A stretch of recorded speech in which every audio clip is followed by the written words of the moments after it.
सत्यमेव जयते। आज के अपने लीगल बुलेटिन के इस मंच पर मैं ईशान राहुल जी का स्वागत करता हूं। लखनऊ हाई कोर्ट के प्रैक्टिशनर हैं ईशान राहुल जी। और आज हम फिर कुछ महत्वपूर्ण मुद्दों पर चर्चा करेंगे जो जुडिशरी से आए हुए हैं, देश के अलग अलग कोर्टों से। तो ईशान जी कहाँ से शुरू कर रहे हैं? Thank you sir. सबसे पहले तो सबसे इम्पोर्टेंट न्यूज़ जो सुप्रीम कोर्ट से आ रही है वो सुरेंद्र कैली वर्सेस स्टेट ऑफ यूपी की बहुचर्चित निठारी कांड का ये मैटर है। तो इसमें हुआ क्या है कि जो सुरेंद्र कोहली थे, जो मोनिंदर सिंह पंदेर के जो है यहाँ घर पे काम करते थे, तो उनको आज अपने आखिरी मैटर में, आखिरी केस में आज जो है कोर्ट ने बरी कर दिया है और वो जो है फाइनली उनको एक्विटल मिल चुकी है। तो इसके पहले इस पूरे मैटर को थोड़ा सा देख लेते हैं कि हुआ क्या था। ये जो जजमेंट आया है ये एक इस बेंच, जो बेंच है, उसमें chief justice of India B R Gavai, justice Suryakant और जस्टिस विक्रमनाथ जी थे। ठीक है। हम्म। उसके बाद देखिए ये निठारी कांड, जैसा कि हम लोग जानते हैं कि ये नोएडा के निठारी एरिया में बिजनेसमैन मोनिंदर सिंह पंदेर के घर के पीछे जो ड्रेनेज थी उसमें जो है कई सारे बच्चों और मतलब बच्चों के जो है वो स्केलेटन और शरीर जो है क्षत विक्षत स्थिति में पाए गए थे। उसके बाद ये बात है दिसंबर 2006 की। ठीक है। हम्म। फिर उसके बाद होता क्या है कि इन दोनों लोगों पे काफी सारे केसेस चलते हैं। और जो ये थे मुनिंदर सिंह कंदेर, ये तो खैर पहले ही इनकी एक्विटल हो चुकी है सारे केसेस में। ये सुरेंद्र कोहली जो है, इनकी भी लगभग सारे केसेस में एक्विटल हो चुकी थी। खाली एक 2011 का एक जजमेंट था, उसमें जो है इनको अभी भी जो है सजा याफ्ता चल रहे थे। तो 2009 से 2017 के बीच में ये जो सुरेंद्र कोहली हैं, इनको अलग अलग 12 केसों में मृत्यु दंड की सजा सुनाई गई थी, जिसमें से कि हाँ। बाकी में सब कुछ मतलब हाँ। एक्विटल हो गया था। लेकिन 2011 में सुप्रीम कोर्ट ने एक पर्टिकुलर केस में इनकी जो सजा थी उसको बरकरार रखा था। लेकिन फिर हम्म। क्या होता है कि उसी केस के सिलसिले में आगे चल के 2015 का एक घटनाक्रम है कि इलाहाबाद हाई कोर्ट ने उनकी जो डेथ पनिशमेंट थी उसको कम्यूट कर देते हैं लाइफ इम्प्रिजनमेंट में। ठीक है, आजीवन कारावास में। उसका कारण जो दिया जाता है ग्राउंड, वो ये था कि जो इनकी मर्सी प्ली है उसको डिसाइड करने में जो है इनऑर्डिनेट डिले, यानी कि बहुत ज्यादा डिले हो रहा था उनकी जो है मर्सी प्ली को डिसाइड करने में। उस डीले के चलते जो है ये ग्राउंड बना था और इनकी जो डेथ पनिशमेंट थी उसको लाइफ इम्प्रिजनमेंट में कन्वर्ट किया गया था। अब जो ये मैटर हुआ है इसमें जो है इनको, जो इस बेंच ने पूरी तरीके से रिहा कर दिए हैं, तो उसमें जो ग्राउंड बना है इस आज के जजमेंट में, वो ये है कि जो CBI की इन्वेस्टिगेशन है वो काफी बॉच्ड अप मानी गई है। यही चीज इलाहाबाद हाईकोर्ट ने भी इसको ऑब्जर्व किया था। जो इन्वेस्टिगेशन तरीके का जो प्रोसेस अपनाया है CBI ने, वो बहुत ही मतलब लूज और वो केयरलेस टाइप का है। ठीक है, उसमें बहुत सारे क्वेश्चंस अराइज हो रहे हैं और जो एक बियॉन्ड द रीजनेबल डाउट का एक क्राइटेरिया सेट होता है क्रिमिनल इन्वेस्टिगेशन में, कि अगर किसी को आपको सजा देना है, कन्विक्शन करना है, आप जो मतलब उसको रीजनेबल डाउट, कोई भी किसी प्रकार का कोई संशय नहीं रहना चाहिए। लेकिन इस पूरे इन्वेस्टिगेशन में जो CBI के द्वारा हुआ है उसमें कई सारी कड़ियां जो है वो कमजोर थी। दूसरा एक यहाँ पर पॉइंट उठा था, CBI के द्वारा ये भी कहना है कि ऑर्गन ट्रेड की जो है पॉसिबिलिटी है, यानी कि ये भी पॉसिबिलिटी है कि बच्चों की जो हत्या हुई है वो इसलिए हुई है कि उनके द्वारा जो किडनी, लीवर, जो भी कुछ ऑर्गन्स होते हैं उनके व्यापार के लिए जो है। लेकिन इसमें भी जो है कोर्ट का ये ऑब्जर्वेशन है कि इस पॉइंट पर भी अच्छी इन्वेस्टिगेशन नहीं हुई है। जबकि जो ये मंदिर पंदेर थे, इनके घर के पास ही में एक दूसरे शख्स को पहले ही जो है सजा हो चुकी है ये ऑर्गन ट्रेडिंग के मामले में। तो उस एंगल से इस पर जो है क्यों नहीं इन्वेस्टिगेशन हुआ कि कहीं उस व्यक्ति का इस सब से कोई संबंध तो नहीं है। तो इस तरीके से बहुत सारे लूप होल्स थे CBI के इन्वेस्टिगेशन में, जिसके कारण जो है फाइनली सजा खत्म किया गया है। अच्छा, एक चीज बहुत अच्छी जो आज मतलब इम्पोर्टेंट जो कोर्ट ने होल्ड करी है, जो ऑब्जर्व करी है, उन्होंने इलाहाबाद हाई कोर्ट की जो जजमेंट आया था जिसमें इनको डेथ पनिशमेंट थी उसको लाइफ इम्प्रिजनमेंट में चेंज किया गया था, उसको काफी मतलब तारीफ मिली है। और उसको कहा गया है कि मीडिया प्रेशर के बावजूद जो है उन्होंने मतलब उस प्रेशर को हैंडल किया है और जो लीगली जो चीज सही थी उसी को जो है उन्होंने अपहोल्ड किया है। और बल्कि उन्होंने जो ट्रायल कोर्ट का जो डिसीजन था उसको उन्होंने मीडिया ट्रायल के द्वारा जो है इन्फ्लुएंस्ड करार दिया। यानी कि ट्रायल कोर्ट का जो एक डिसीजन था इनको कन्विक्ट करने का, तो ये जो है उन्होंने कहा कि मीडिया ट्रायल से काफी प्रभावित लग रहा है। इसमें एक चीज और ऐड करना चाहूंगा कि ये जो पिटिशन जो अभी सुप्रीम कोर्ट में चल रही थी, ये क्यूरेटिव पिटिशन के नाम से थी। क्यूरेटिव पिटिशन क्या होती है कि जब आपकी रिव्यू पिटिशन भी डिसमिस हो जाए, तब सुप्रीम कोर्ट में एक और ऑप्शन आता है क्यूरेटिव पिटिशन का। ठीक है, ये आपका आखिरी हथियार होता है, आखिरी आपका जो है ऑप्शन होता है जस्टिस पाने के लिए। तो पहले रिव्यू पिटिशन जब खारिज हो जाती है, तब आप क्यूरेटिव पिटिशन में आते हैं। ये एक छोटा सा पॉइंट ऐड करना था। ये जो निठारी कांड था ना 2006 में, एक्चुअली हो क्या रहा था कि 2006 में इलेक्ट्रॉनिक मीडिया मतलब धीरे धीरे बूम करके आया कि मतलब 24 आवर जी। के चैनल शुरू हुए थे, तो वहां पे बहुत ज्यादा इन्वेस्टिगेटिव वर्किंग बहुत भयंकर होती थी।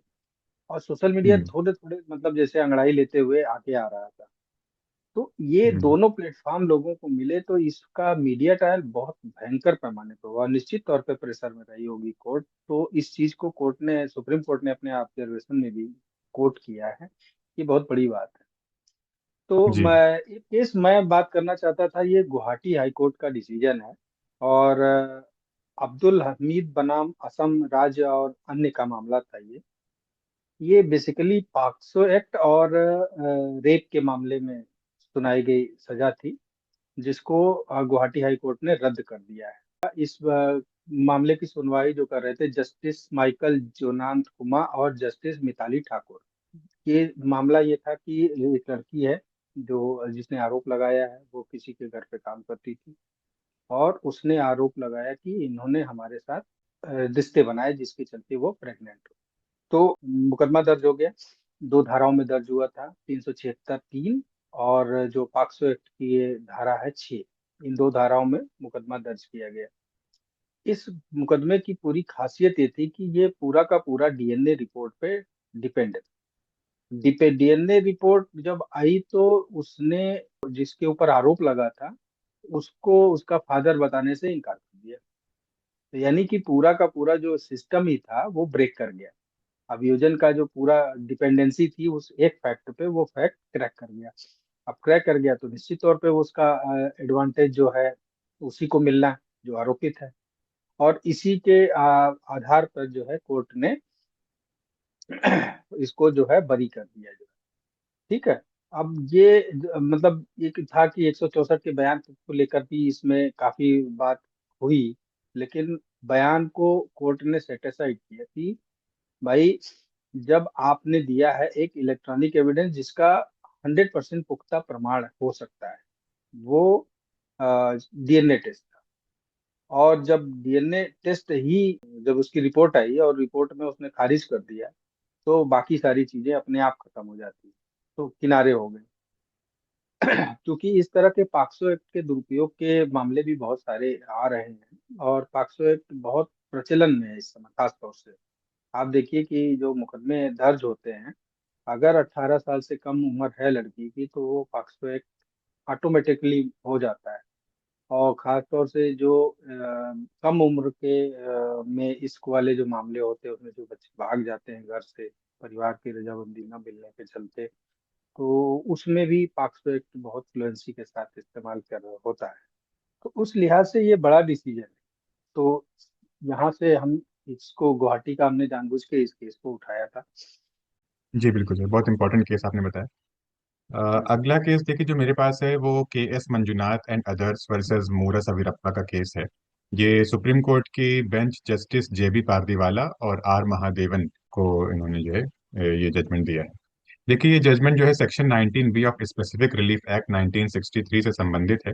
इसमें कहा यह गया है कि अगर किसी एग्रीमेंट में एक बार एक बार सेल हो चुकी है, एक बार एग्रीमेंट हो चुका है, और उसके बाद हम्म। सब्सिक्वेंट मतलब उसके बाद एक दूसरा एग्रीमेंट हो रहा है, तो जो सब्सिक्वेंट पार्टी है, यानी कि जो दूसरी पार्टी है, जो अब जो सेकंड टाइम जो खरीद रही है, सब्सिक्वेंट परचेजर है, उसके हम्म। पास ये पूरी अपॉर्चुनिटी है कि वो जो पहला वाला एग्रीमेंट हुआ था उसके सारे डिटेल्स और सारे जो बातें हैं, वो उसको मद्देनजर रखते हुए तब जा करके जो है वो उस एग्रीमेंट में अपने को इन्वॉल्व करे, यानी कि ड्यू डिलिजेंस और रीजनेबल इंक्वायरी उसको करना चाहिए, ये उसकी ड्यूटी है।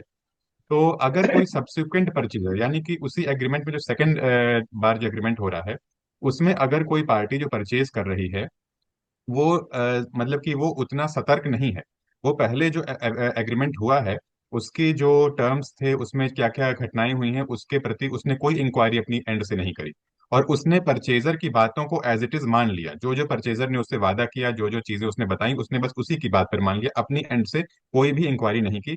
तो ऐसे में वो परचेजर आगे चल के अगर किसी भी तरीके से एग्रीमेंट ब्रीच होता है एक पक्षी तरीके से, तो वो अब कोर्ट में आकर के ये क्लेम नहीं कर सकता कि मैं एक बोनाफाइड परचेजर हूं और मुझको जो है उसी तरीके से प्रोटेक्शन मिले जैसा कि ओरिजिनल परचेजर को मिलती है। ठीक है, क्यों? क्योंकि सीधी सी बात है कि आपकी जो एग्रीमेंट हो रही है, आप एक सब्सिक्वेंट परचेजर हैं, ठीक है। पहले वाली एग्रीमेंट के ऑलरेडी हो चुकी है, और उसके प्रति जो है जो भी बातें थी वो इंक्वायरी करना आपका दायित्व बनता है। अब जरा इस केस के थोड़ा सा फैक्ट पढ़ लेते हैं। हुआ क्या था कि कर्नाटक के हवेरी डिस्ट्रिक्ट में एक 354 एकड़ की एग्रीकल्चरल लैंड को बेचने का ये जो है एक एग्रीमेंट टू सेल हुआ था, ठीक है, दो पार्टियों के बीच में। तो उसके बाद जो है 26 लाख ऑफ रुपीज एडवांस भी ले लिए गए थे। बाद में होता क्या है लेकिन कि 2003 में जो वेंडर्स थे यानी कि जिनको बेचना था, वो जो है एक पक्षी तरीके से जो है इस एग्रीमेंट को टर्मिनेट कर देते हैं। और उसका कारण देते हैं कि उनके मतलब कि कुछ जो वेंडर्स हैं उनकी डेथ हो गई है, तो इसके कारण अब वो मतलब जो पूर्व में जो सहमति बनी थी अब वो चीज नहीं रही, तो इसलिए उन्होंने ब्रेक कर दिया।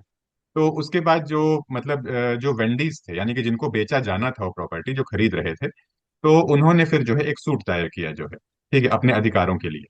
उसके बाद क्या होता है कि लेकिन 2007 में क्या होता है कि यही जो वेंडर्स थे वो अपनी प्रॉपर्टी न्यू मतलब कि दूसरे एक नए पार्टी को बेच देते हैं, नए परचेजर को, ठीक है। तो जो पहले वाली पार्टी थी ओरिजिनल वाली जिसको बेचा जाना था, जिसने 26 लाख जो है एडवांस भी दे रखा था, तो वो जो है जाती है सूट दायर करती है। तो ट्रायल कोर्ट करती क्या है कि उनका जो सूट था उसको खारिज कर देती है, ठीक है। और उनका ट्रायल कोर्ट का कहना था कि जो न्यू है सब्सिक्वेंट परचेजर है उनके हक में जो है ऑर्डर दे दिया गया। तो उसके बाद क्या होता है कि ये जो हाई कोर्ट मैटर आता है, हाई कोर्ट क्या करता है कि जो वेंडीज थे ओरिजिनल वाले, ठीक है, उनकी अपील को अलाउ कर देते हैं। और हाई कोर्ट कहता है कि जो सब्सिक्वेंट परचेजर यानी कि अब जो बाद में जिन्होंने जमीन खरीदी है सेकंड पार्टी, उसको जो है वो बोनाफाइड परचेजर के तौर पे नहीं माना जा सकता। और इसलिए हाई कोर्ट ये डायरेक्ट करती है कि अब जो सेकंड परचेजर है वो सेल डीड जो है एग्जीक्यूट करें, किसके फेवर में? जो ओरिजिनल वेंडीज थे, जो जिनको पहले बेचा जाना था उनको वापस करें जमीन। अब यही चैलेंज होता है सुप्रीम कोर्ट। लेकिन सुप्रीम कोर्ट इस मैटर को सेट असाइड कर देती है हाई कोर्ट के डिसीजन को, और वो ये कहती है कि जी नहीं, सब्सिक्वेंट परचेजर इस बात पर मतलब गलत थे कि भाई जब आप जमीन खरीद रहे हैं तो ये आपकी ड्यूटी थी कि उस जमीन के बारे में ये जानकारी हासिल करेंगे कि आपसे पहले किसी और को तो नहीं बेची गई थी, या उस जमीन का जो है मतलब पहले क्या क्या हो रखा है। तो अगर वो ड्यू डिलिजेंस मतलब की प्रैक्टिस किए होते, अपनी एंड से इंक्वायरी किए होते, वो खाली वेंडर्स की बातों में भरोसा ना कर लेते कि वेंडर जो कहे उन्होंने मान लिया। ऐसे में चूंकि आपने इंक्वायरी अपने एंड से नहीं करी है, तो अब आप अपने को बोनाफाइड परचेजर और एक बोनाफाइड परचेजर को मिलने वाली जो मतलब सिक्योरिटीज हैं लॉ की तरफ से, उसको क्लेम नहीं कर सकते। इसीलिए ये मैटर जो है यहाँ पर ये बहुत इंपॉर्टेंट हो जाता है कि अगर आप कोई प्रॉपर्टी खरीद रहे हैं कुछ भी इस तरह का है, तो हमें अपने एंड इंक्वायरी करनी चाहिए कि वो प्रॉपर्टी पूर्व में किसी को बेची तो नहीं गई है, किसी ये कितने हाथों से होते हुए यहाँ पर आ रही है। तो ये हमारी ड्यूटी है। अगर हम इसको नहीं करते इंक्वायरी को, तो हम कोर्ट में जा करके अगर मामला फंसता है, एग्रीमेंट ब्रीच हो जाता है, तो हम कोर्ट में जाके ये नहीं क्लेम कर सकते इस तरीके से कि क्योंकि हमारी भी जो ड्यूटी है एज अ परचेजर वो हमने फुलफिल नहीं करी है। तो अब हम आते हैं, एक नया है, बहुत इंटरेस्टिंग केस है, इलाहाबाद हाई कोर्ट का है ये। बेसिकली ये फतेहपुर जिले का मामला है। और इसमें एक पक्ष जो है एक अधिवक्ता जी थे। और 29 साल पुरानी ये कहानी है। 1991 में जो है पत्नी की हत्या के वो आरोपित बने थे। तो इसमें जो लोअर कोर्ट से हुआ, तब ये आरोप लगा उनके ऊपर कि वो पत्नी पर प्रेशर बना रहे थे कि वो जो उसके हिस्से की प्रॉपर्टी है वो उनके नाम ट्रांसफर कर दे। और ऐसा न करने के चलते ही उन्होंने उसकी गोली मारकर हत्या कर दी। तो जो मरने वाली थी उसका नाम सुनीता देवी था। बेसिकली मामला ये हुआ था कि इसके जो मरने वाली महिला थी सुनीता देवी, उसकी शादी जो ये आरोपित हैं उनके बड़े भाई से हुई थी। वो वायुसेना में थे। और एक जो है हवाई दुर्घटना में उनकी मौत हो गई। तो उसके बाद जो है वायुसेना से इस महिला को 2 लाख रुपए और अन्य चीजें फैसिलिटी मिली। इसके बाद इन्होंने, वकील साहब ने उससे, उस महिला से शादी कर। अब शादी कर ली, फिर उसके बाद वो ये आरोप लगा कि वो दबाव बनाने लगे, और उसने मना कर दिया उससे कि भाई हमारे पास तो यही है, अगर ये छीन गया तो शायद आपका साथ भी चला जाएगा। इस विरोध किया तो इस पे उन्होंने उसकी गोली मारकर हत्या कर दी। ये घटना हुई थी 26 जुलाई 1991 को। अब ये मामला गया ट्रायल कोर्ट में। ट्रायल कोर्ट ने जो है इस पे जो है पति की हत्या के लिए इनको दोषी माना और आजीवन कारावास की सजा सुनाई। ये मामला अपील में आया इलाहाबाद हाई कोर्ट में। दो जजों की बेंच जस्टिस सलील कुमार राय और जस्टिस संजीव जैन इसकी सुनवाई कर रहे। तो एक जो थे जस्टिस सलील कुमार राय, उन्होंने कहा कि अभियोजन पक्ष जो था वो संदेह से परे घटना को साबित करने में नाकाम रहा है, इसलिए जो है उन्होंने बरी करने का आदेश दे दिया। संदीप जैन इसके अगेंस्ट थे। उन्होंने कहा कि जो भी एविडेंस प्रस्तुत किए गए हैं वो बहुत भरोसे लायक हैं, इसलिए उन्होंने जो है निचली अदालत ने जो आदेश दिया था कि आप को आजीवन कारावास रहेगा, वो उसको उन्होंने वो कर दिया। अब चूंकि डबल बेंच में मामला है और जो दोनों जजों के वर्डिक्ट अलग अलग है, तो इस मामले में पेंच फंसा। तो अब क्या हो गया कि ये जो है डिसीजन के लिए मामले को रिफर कर दिया गया चीफ जस्टिस को, तो वो किसी तीसरे जज को अलॉट करें। है बहुत इंटरेस्टिंग, इस तरह के केसेस बहुत कम आते हैं। आज ही का मतलब ट्यूसडे 11 नवंबर को एक अच्छी डेवलपमेंट है। देखिए, हाल के दिनों में जो हमारे यहाँ इलेक्शंस वगैरह हुए हैं, ये काफी ज्यादा क्वेश्चन में रहे हैं। ठीक है। चाहे वो वोटर्स लिस्ट पर जो है मतलब कैंडिडेट्स के नाम हो, उनको लेकर के प्रॉब्लम हो। अभी बिहार में भी जो है चुनाव चल रहे हैं, तो उस सब के बीच में चूंकि ये एक न्यूज आई है, तो ये एक अच्छी न्यूज है। इसमें हुआ क्या है कि जस्टिस सूर्यकांत एंड जस्टिस ज्योमला बगची जी की जो है एक बेंच जो है सुप्रीम कोर्ट में थी। और इसमें एक NGO, association for democratic reform जो है, ये इसने एक एप्लीकेशन फाइल करी थी। ये application election commission of India को जो है कुछ डायरेक्शंस देने के लिए थी।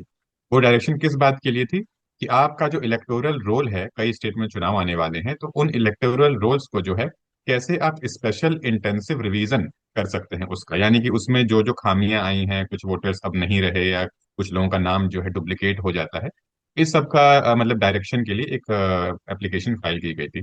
तो इसी में जो है, जो एनजीओ के वकील थे एडवोकेट प्रशांत भूषण जी, उन्होंने जो है एक सजेशन दिया है सुप्रीम कोर्ट को कि जो इलेक्टोरल रोल्स हैं हमारे जो है इलेक्शन कमीशन के पास, उसको जो है क्या करना चाहिए कि डी डुप्लीकेशन सॉफ्टवेयर का यूज करना चाहिए। और इन इलेक्टोरल रोल को इस सॉफ्टवेयर के तहत जो है ये जांचना चाहिए कि क्या कितने लोगों के नाम जो है डुप्लीकेट होकर के एक से अधिक बार आ रहे हैं। चाहे वो फादर्स नेम से चेक किया जाए, चाहे वो जो है उस पर्सन के खुद के नाम से चेक किया जाए। तो ये एक अच्छी जो है मतलब सजेशन थी। और जो ये सुप्रीम कोर्ट की बेंच है, इसने इसको काफी अच्छा मतलब कि माना, और उसने कहा कि जो है निश्चित तौर पे इसको जो है जो इलेक्शन कमीशन ऑफ इंडिया है उसको इसे जो है ध्यान देना चाहिए। और ये डी डुप्लीकेशन सॉफ्टवेयर जो टेक्नोलॉजी एडवांसमेंट हो रही है, उसका प्रयोग करके जो है वो सारी खामियों को अब जो है दूर करना चाहिए। अगली एक छोटी सी न्यूज और है। ये जो है सिविल अपील नंबर 1013 ऑफ 2021 है। केस का नाम R Rajendran versus Kamar Nisha and others है। देखिए, इसमें जो लॉ होल्ड किया गया है वो ये होल्ड किया गया है कि जो ये डीएनए के थ्रू जो है आप पैटर्निटी जांचते हैं, किसी भी चाइल्ड की लेजिटिमेसी हो, उसको वो लेजिटिमेट चाइल्ड है कि नहीं किसी मतलब कपल का, उसके लिए जो ये डीएनए प्रोलीफाइंग होता है, इसको लेके सुप्रीम कोर्ट ने थोड़ा सा स्ट्रिक्ट जो है स्टैंड लिया है। उसने कहा है कि इसको एक मतलब डीएनए का जो एक प्रोलीफाइंग होता है, उसको बहुत ही रूटीन वर्क नहीं बना देना चाहिए। ठीक है, कि हर केस में आप जो है डीएनए सैंपल के लिए जो है आप ऑर्डर कर दे रहे हैं। ठीक है, डीएनए सैंपल बहुत ही रेयर केसेस में होना चाहिए। डीएनए टेस्टिंग को जो है एक रूटीन उसमें नहीं कर देना चाहिए कि किसी भी केस में जरा सी कोई इस तरह की बात हो तो सीधे जो है आप डीएनए। उसका रीजन सुप्रीम कोर्ट ने दिया है कि देखिए, ये एक चीज जो है ना, ये इंडिविजुअल प्राइवेसी से भी संबंधित है। ठीक है, आप किसी के बॉडी की ऑटोनॉमी और प्राइवेसी का जो इंट्रूजन, ठीक है, आप उसके जो है डीएनए को जो है एक तरीके से जो है जानकारी हासिल कर रहे हैं। तो ये बहुत ही कम केसेस में होना चाहिए जहां पर कि इसके अलावा कोई दूसरा चारा ना बचा हो। इसमें हुआ क्या था, 2017 में मद्रास हाईकोर्ट ने एक डॉक्टर को ये आदेश दिया कि आप जो है गवर्नमेंट राजाजी हॉस्पिटल मदुरई के डीन के सामने उपस्थित हों, आप पेश हों, और वहां पे आपका ब्लड सैंपल कलेक्ट किया जाएगा और वही मतलब डीएनए टेस्टिंग की जाएगी। तब वो सुप्रीम कोर्ट आए थे, और उन्हीं के केस में सुप्रीम कोर्ट ने ये दिशा निर्देश दिया है कि डीएनए टेस्टिंग को जो है एक रूटीन मैनर में नहीं जो है कोर्ट ऑर्डर देना चाहिए। नहीं, ठीक बात है। अभी जो हमने पीछे बताया गुवाहाटी हाईकोर्ट वाला मामला, वो तो पूरी जी। प्योरली डिसीजन ही डीएनए टेस्ट पे ही है। हाँ। और निश्चित तौर पे मुझे लगता है ये मामला जाएगा सुप्रीम कोर्ट। तो अपील में हाँ तो बिल्कुल। जाएंगे ही जाएंगे, ये रिव्यू रिव्यू में नहीं जाएंगे, अपील में ही जाएंगे। तो हम्म। देखते हैं वहां पे क्या आता है। एक छोटा सा मामला और है यहाँ पे, बहुत फेमस नाम है हेयर स्टाइलिंग के क्षेत्र में, जावेद हबीब का। और मतलब देश भर में बहुत कम लोग होंगे जी, खास तौर से जो बालों के जी बिल्कुल। शौकीन, तो जो ना जानते हो। इन्होंने, ये और इनके बेटे, संभल में इनके रायसत्ती थाने में इनके खिलाफ धोखाधड़ी का मुकदमा दर्ज है। और अब तक कुल 32 मुकदमे बाप बेटे पे दर्ज हो चुके हैं। और मामला जो है 2023 का है। और रायल पैलेस में, वहाँ पे संभल में रायल पैलेस एक लॉन है, वहाँ पे एक सेमिनार आयोजित किया जाना था। आरोप है कि इन दोनों ने, बाप बेटे ने, लोगों को इन्फ्लुएंस किया और कहा कि आप इसमें इन्वेस्टमेंट करिए और आपको 50 से 70% तक का फायदा होगा, वो आपको दिया अच्छा। जाएगा। समय बीतता हम्म। गया, सेमिनार हो गया, लोगों ने इन्वेस्ट कर दिया, और बीतता गया, इन्होंने कोई पैसा वापस नहीं किया किसी का एक भी। तो धीरे धीरे हम्म। जो है उस पे लोगों ने एफआईआर दर्ज करानी शुरू की, और ये एफआईआर की संख्या अब 32 हो चुकी। तो इसमें जो है अरनेश कुमार का हवाला देते हुए जो याची के अधिवक्ता थे, अरनेश कुमार का केस बहुत लैंडमार्क है, कई मामलों में यूज होता है। उसमें जो रूलिंग्स दी गई हैं और जो जो पॉइंट्स टच किए गए हैं, वो बहुत सारे मामलों में आते हैं। इनको जो है राहत दे दी है, और कहा है कि इनकी गिरफ्तारी तब तक नहीं होगी जब तक कि इन दोनों के खिलाफ चार्जशीट दाखिल। तो आज के लिए इतना ही। बहुत बहुत धन्यवाद ईशान जी। और हम लोग थैंक यू फिर वेरी मच सर। मिलेंगे, है ना। Thank you so much. Thank thank you. You.